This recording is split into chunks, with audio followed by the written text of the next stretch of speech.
sezvamunoziva imi mazuva ano kunhandare yenhabvu takatarisana nevakomana vedynamos the glamour boys zvinhu hazvisi kunyatsovafambira zvakanaka, asi ndasangana napasta kuda vangangotanga kunamatira chechi. Pasta, pamwe mungangokwanisa kunamatira timu inge chimwe?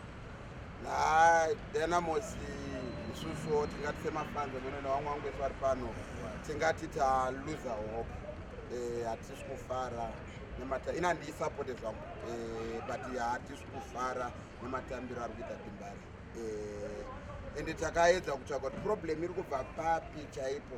Takaona kuti coach ndiye ari kukanganisa, ari kutadza chii? kwetota nezvaanotadza zvacho zita rake chairo harisi zita rebhora. Iwo kaona munhu anonzi Mablanyo ipapo chete totoona kuti ndo pane problem yeDembare. Unoona mamakochi ese Raman Kumbo, Sande Chidzambwa, Matinda Ndlovu, Moses Chunga, uri kuona hapana pari kumbonzi Mablanyo. Saka ipapa mwenzi Mablanyo, I think dai akachinja zita something might start to change. Plus formation ari kutambisa hasi bhora remazuva ano. Mazvinzwira mega hanzi chiri kukuvadza Dynamos izita ndinenzi neshamba mutoro wenhau.